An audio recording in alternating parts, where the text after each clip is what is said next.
Virgin Media discloses a data exposure incident, another misconfigured database. Microsoft subdomains are reported vulnerable to takeover. A dark web search engine is gaining popularity and black market share. Researchers find that Russian disinformation trolls have upped their game. The crypto wars have flared up as the U.S. Senate considers the Earn It Act. Tech companies sign on to voluntary child protection principles. And Huawei talks about backdoors.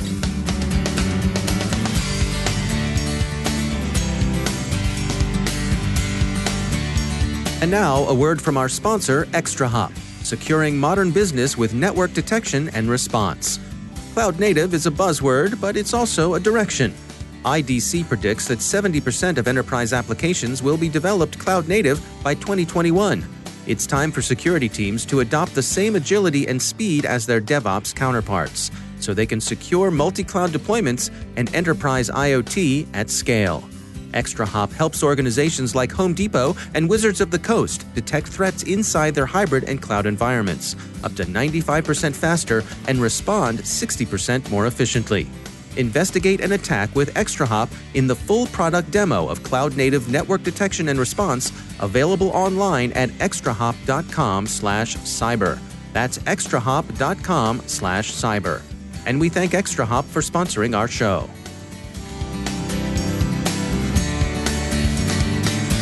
Funding for this CyberWire podcast is made possible in part by McAfee, security built natively in the cloud for the cloud, to protect the latest like containers, to empower your changemakers like developers, and to enable business accelerators like your teams. Cloud security that accelerates business. It's about time. Go to McAfee.com/time. From the CyberWire studios at Data Tribe, I'm Dave Bittner with your CyberWire summary for Friday, March 6, 2020. Virgin Media has disclosed a data incident in which some personal information belonging to about 900,000 customers was exposed. The company says it's taken steps to close the breach, which it attributes to an inadvertently misconfigured marketing database. The exposed data included what Virgin Media characterizes as limited contact information, that is, names, home addresses, email addresses, and phone numbers. The company says no pay card information was compromised. The alert service vulnerability claims that more than 600 Microsoft subdomains are susceptible to takeover. Forbes notes that while no exploitation has been seen in the wild, a proof of concept is out. Microsoft says it's working on a fix. Prompted by last month's U.S. federal indictment of alleged Bitcoin mixer Larry Harmon, Digital Shadows is tracking a dark web search engine, Kilos, that's gaining black market share. It comes with an Ask Me Anything page on Reddit, and the search engine administrator has also introduced a live chat feature to better serve Kilos users. As Digital Shadows looks at the service's probable future, that future looks bright in an appropriately dark sort of way. The researchers write, quote, Kilos' growing index, new features, and additional services combined could allow Kilos to continue to grow and position itself as a natural first stop for an increasingly large user base.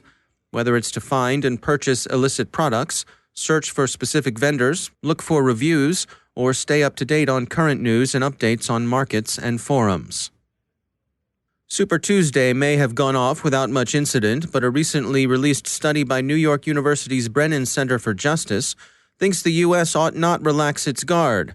The researchers concluded that disinformation operations directed against the 2020 election began last year, and that the operators behind the IRA troll farm have returned, using many of the same accounts.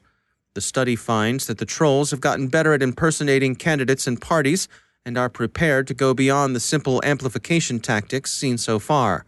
It will be interesting to see how successful exposure and blocking of such accounts will prove to be. Facebook, for one, seems to be devoting considerable attention to identifying and stopping coordinated inauthentic behavior. How Menlo Park and others do against the current versions of the St. Petersburg troll farms will be worth watching. The crypto wars have returned in a big way with the introduction of the Earn It Act in the U.S. Senate, Wired reports. Nominally a measure directed against child exploitation, opponents from an unusually broad ideological spectrum see it as a roundabout way of subverting encryption. Since no thinking person is likely to be actually in favor, at least publicly, of child exploitation and abuse, doing something to protect the children has long been a reliable way of seeking support for a broad range of policies. It's worth noting that the crypto wars have been going on for a long time. Institutionally, in the U.S., the Justice Department has long provided the paladins of the anti-encryption forces. During the previous administration, former FBI Director Comey being the public face of what he characterized as responsible encryption within a framework of ordered liberty. That role now seems occupied by Attorney General Barr. The U.S. Justice Department also introduced a set of voluntary principles designed to control online child exploitation.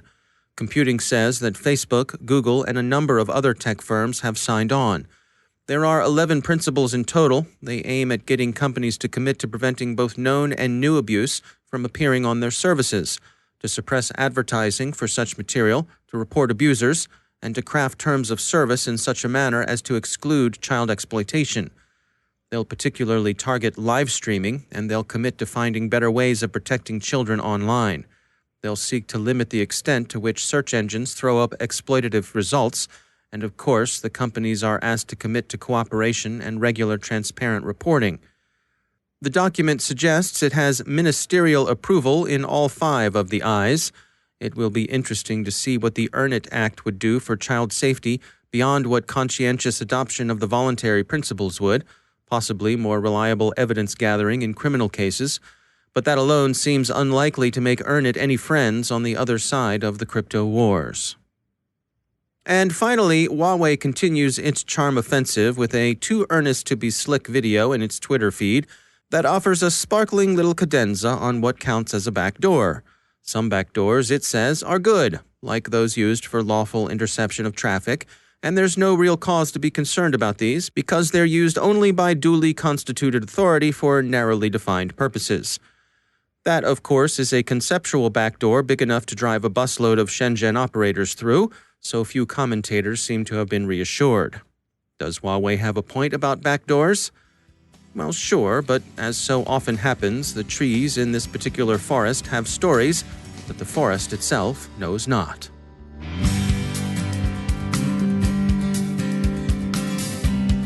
And now a word from our sponsor, Observit, a Proofpoint company.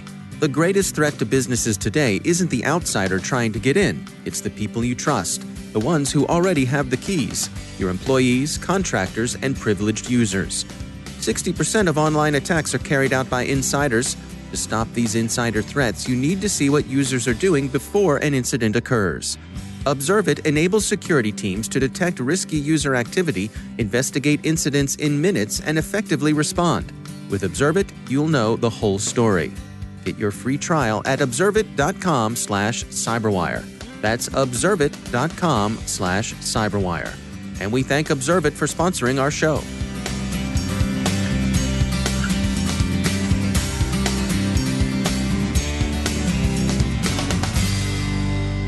My guest today is Sherri Davidoff. Regular CyberWire listeners may recognize her as the protagonist and namesake of Jeremy N. Smith's book, Breaking and Entering, The Extraordinary Story of a Hacker Named Alien. Sherri Davidoff is CEO of LMG Security, and her latest book is Data Breaches, Crisis and Opportunity. I have been in cybersecurity for almost 20 years, and when I started off, I was handling incidents at MIT. I responded to an ad for people who wanted to stay up late and eat pizza and monitor the network. And it has just been amazing to watch the problem evolve, the challenges evolve, and then the solutions as well.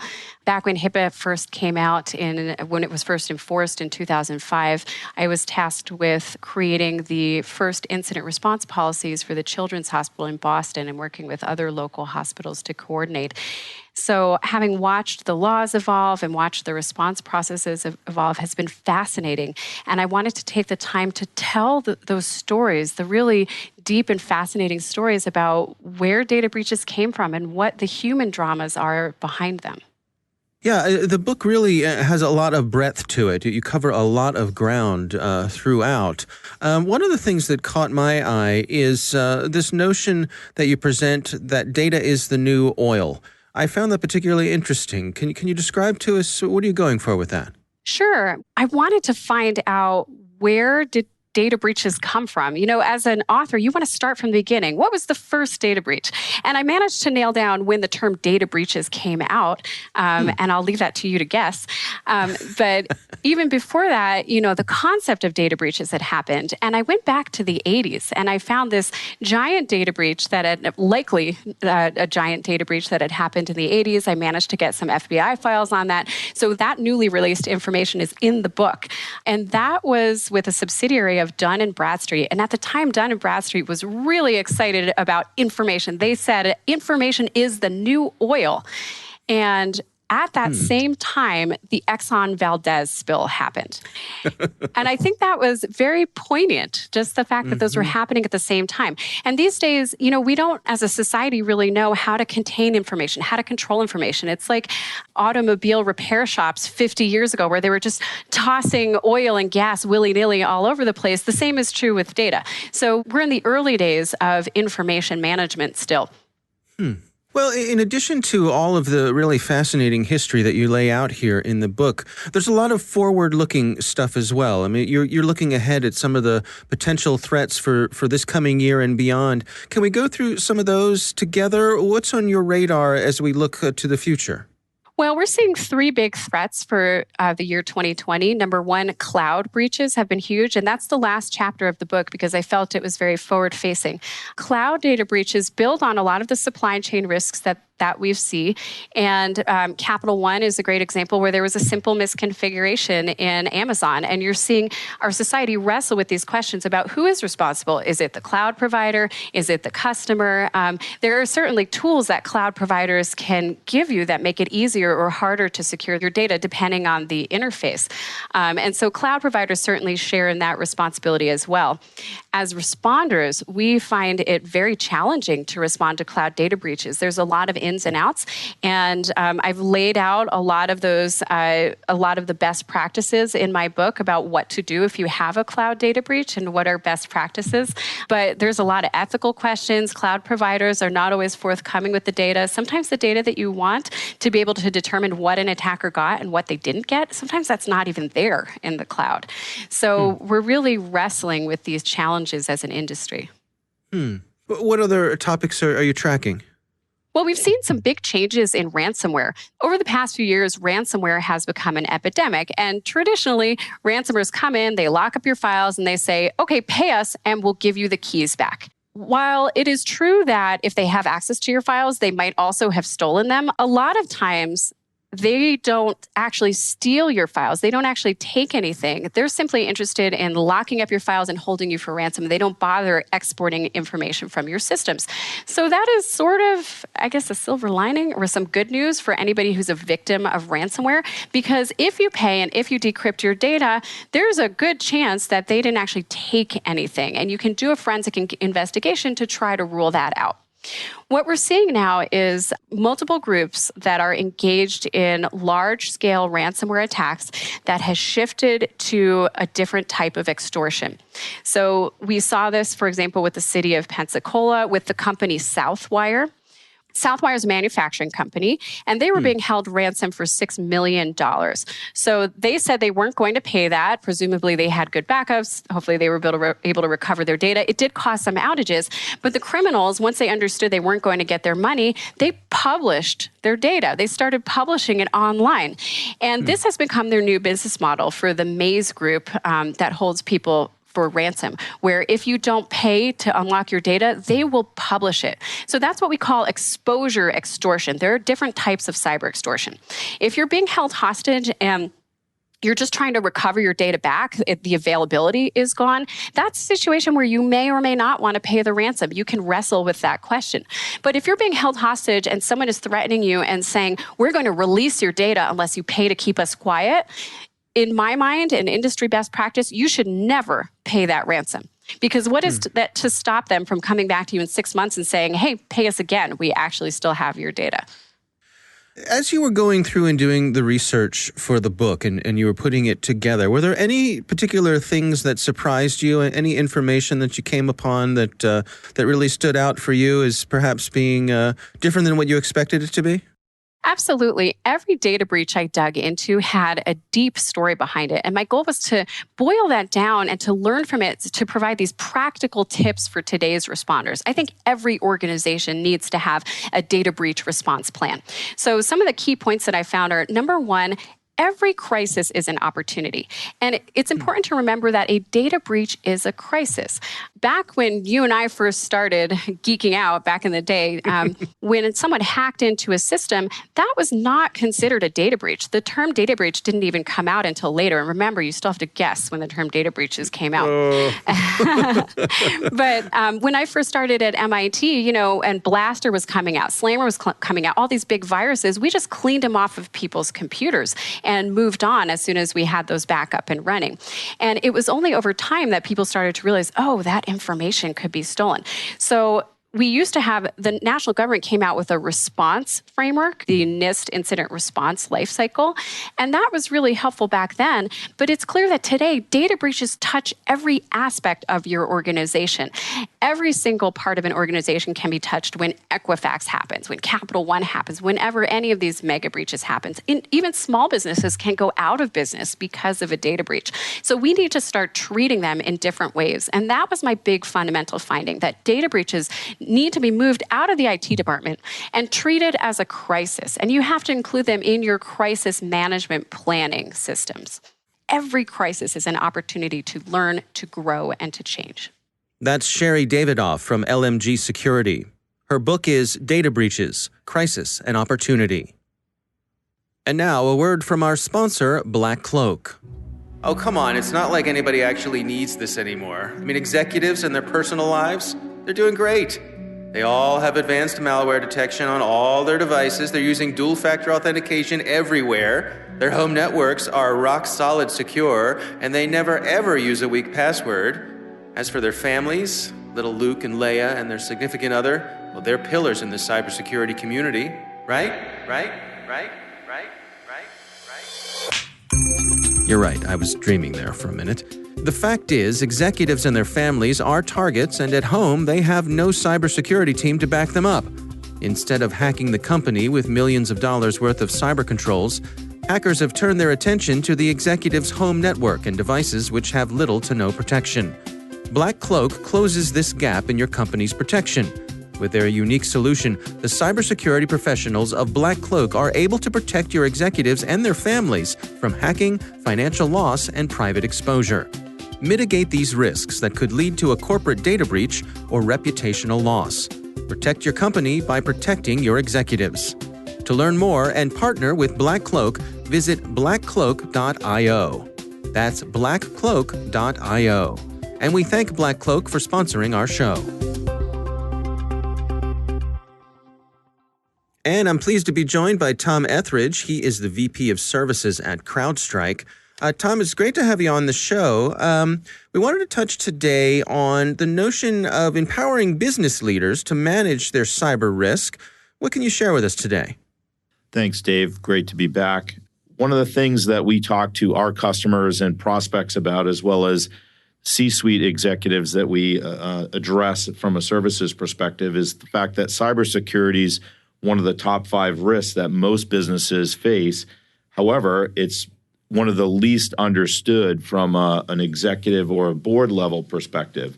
What we see is that most executives and leaders understand what impacts things like, say, the China trade war has on their supply chain, but understanding the impact of a cyber attack and how that would impact the bottom line for most organizations is very challenging. Now, is this a situation where this stuff, the folks in the C-suite, having come up through business school and through their professional careers, this isn't something that necessarily they interacted with all that much? Exactly. Most executives do not have the foundational knowledge in their tool belt, to speak, about these types of risks. They understand geopolitics, global trade flows, macroeconomics, but understanding the risk and impact of a cyber event on their organization, that's not something that's taught in most business schools. And so for you, what is that process like when you're interacting with these folks? Or are you serving as a translator? One of the concepts we talk to our clients about is the CIA triad, looking at risk from a cyber perspective in terms of confidentiality of information, the integrity of the organization, and the availability of services and products that the organization may be taking to market. Using this lens to better understand cyber risk is a concept we talk to our execs about all the time. Thinking about what's going on in the market and let's say ransomware, how does that impact the availability of those products and services to customers of that organization? Looking at data loss and PII and what that impact would it be in terms of confidentiality. Those are the things that we try to educate execs and board members on in terms of looking at risk in terms of the confidentiality, integrity, and availability of services that they offer to their clients. Teaching executives about the CIA triad, making sure that they have a good foundational understanding and provide cyber risk reports broken down by confidentiality, integrity, and availability, and being able to track security metrics through the CIA triad lens.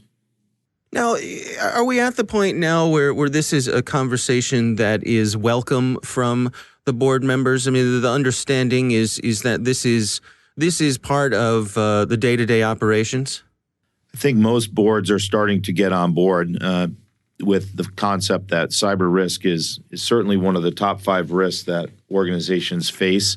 And they are investing in getting educated on the questions that they need to be asking leaders and the staff that run the business, as well as understanding what questions they need to ask of themselves in terms of investments and the redirection of assets to support improvements to cybersecurity preparedness and readiness. All right. Well, Tom Etheridge, thanks for joining us.